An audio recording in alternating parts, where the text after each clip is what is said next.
ఆయన ఓ జిల్లాకు అధికారి. ఆయన మాటే శాసనం. ఆయన జారీ చేసిన ఆదేశాలను ధిక్కరించే అధికారం ఎవ్వరికీ లేదు.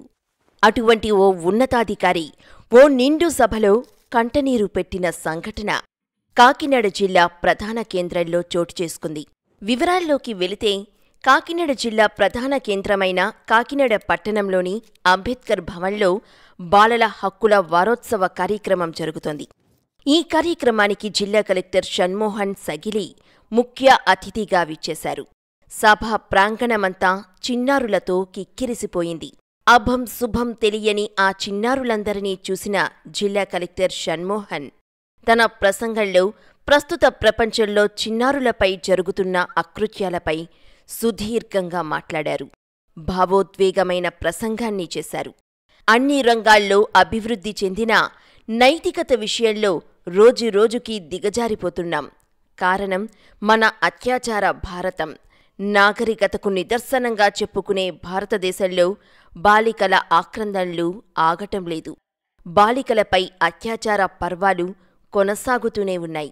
చాక్లెట్ కొనిస్తానని ఒకడు, హోలీ ఆడుకునేందుకు రంగులు కొనిస్తానని, మామిడి పండిస్తానని పిలిచి మరొకడు, అభం శుభం తెలియని 9 నెలల చిన్నారిని ఒకడు, ఇలా పసి మొక్కల బతుకులను చిదిమేస్తున్నారు. ఎక్కడ చూసినా అత్యాచారాలతో దేశం అట్టుడికిపోతోంది. నిర్భయ లాంటి ఎన్ని చట్టాలొచ్చినా బాలికల సంరక్షణ ప్రశ్నార్థకంగానే మిగిలిపోతుందంటూ ఆవేదన చెందుతూ ఒక్కసారిగా తీవ్ర భావోద్వేగానికి గురై కన్నీరు పెట్టడంతో సభా ప్రాంగణాన్ని నిశ్శబ్దం ఆవరించింది. ఓ జిల్లా అధికారి చిన్నారులపై జరుగుతున్న అకృత్యాలపై ప్రసంగిస్తూ ఒక్కసారిగా అలా కన్నీరు పెట్టడంతో అధికారులు షాక్కు గురయ్యారు. కాకినాడ జిల్లాలోని పిఠాపురం పట్టణానికి చెందిన మైలర్ బాలికపై మాధవపురం డంపింగ్ యార్డు దగ్గర జరిగిన అఘాయిత్యం, అలాగే తూరంగి గ్రామంలో ఇటీవల ఓ చిన్నారిపై జరిగిన అఘాయిత్యాలే కలెక్టర్ షణ్మోహన్ ఈ విధంగా మనస్తాపం చెందటానికి కారణమని తెలిసింది. అయితే ఆ తరువాత కలెక్టర్ షణ్మోహన్ వెంటనే తేరుకొని కళ్ళు తుడుచుకొని చిన్నారులకు ఇచ్చిన భరోసా గురించి వింటే మీరే ఆశ్చర్యపోతారు. వాళ్ళ వల్ల పిల్లలకి ఏం చేయాలో చేయకపోయినా ఐఎమ్ షూర్ ఆ పాప మాకు వచ్చేది వాళ్ళ. I right? Teachers especially, I right? So దయచేసి మీ ద్వారా, దట్స్ వై టీచర్స్ కానీ పిల్లలు ఉన్నప్పుడు ఐ వాంట్ టు టాక్ రెగ్యులర్గా. మిగతా మీటింగ్స్ నేను 2 నిమిషాలు కూడా మాట్లాడినా. I'm not interested. I know మిగతా వాళ్ళందరూ చెప్పాల్సింది చెప్పేస్తాను, నేనేదో ఇక్కడ వచ్చి కూర్చొని వెళ్తే వెళ్ళిపోతుంది కానీ, but it's very personal to me. So ఇది చాలా పర్సనల్ ఎఫర్ట్లో I want to talk because అంటే ఐ ఫీల్ వెరీ సాడ్. కొందరు టీచర్స్ వస్తారు నా దగ్గరికి,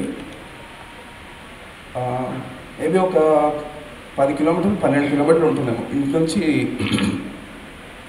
10-12 కిలోమీటర్స్ ఉంటుంది ఇంటి నుంచి స్కూల్కి. అది కూడా తిరగలేక ఈ పొలిటికల్ ఎమ్మెల్యేల ద్వారా నుంచో, ఎంపీల ద్వారా నుంచో, ఇంకొక ద్వారా, నాకు తెలిసిన వాళ్ళ ద్వారా నుంచో రికమెండేషన్లు పెట్టిస్తారన్నమాట. మాకు ఇంటి దగ్గరికి ఇవ్వండి, మాకు ఈ స్కూల్ ఇవ్వండి, ఆ స్కూల్ ఇవ్వండి, మాకు ఇక్కడ ఒకళ్ళే ఉన్నాం, మేము చెప్పలేకున్నాం 10 మందికి, ఇంకొక 2 ఇవ్వండి ఇలాంటి. I feel ashamed. నేను అనలేను కానీ పెద్దవారు కాబట్టి నేను చెప్తున్నాను కదా, you are cheating yourself, you are ruining your kids life. ఈరోజు చెప్తాను, రాసుకోండి. మీరు ఎంతమంది అయితే ఐఎమ్ షూర్ ఆ ప్రొఫెషన్లో ఉండి సరిగా నిజంగా మనస్ఫూర్తిగా చేయకపోతే ఐఎమ్ షూర్ ఆ పాపం కిడ్స్కి తగులుతుంది. So I really request all teachers, నేను ఇది అంటే with all pain I say, because నేను సర్వీస్లోకి వచ్చి 10 ఏళ్ళు అవుతుంది కదా. 10 ఏళ్లలో అట్లీస్ట్ ఒక 5-6 ఇయర్స్ ఫీల్డ్ మీద ఉన్నప్పుడు వెన్ ఎవర్ టీచర్స్ కమ్ అలాంటి ఇష్యూస్ గురించి మాట్లాడినప్పుడు, అంటే వెరీ పెట్టి ఇష్యూస్, వాళ్ళ మధ్యలో గొడవలు ఉంటాయి స్కూల్లో. సో నేను బయటకు వెళ్ళిపోతా అంటారు, నాకు 4 కిలోమీటర్లు వెళ్ళలేను, 5 కిలోమీటర్లు వెళ్ళలేను, నాకు ఇవేవో కావాలని చెప్పి మెడికల్ సర్టిఫికేట్ పట్టుకొస్తారు. ఎవరిని మోసం చేస్తున్నాం? ఎవరిని మోసం చేయాలి?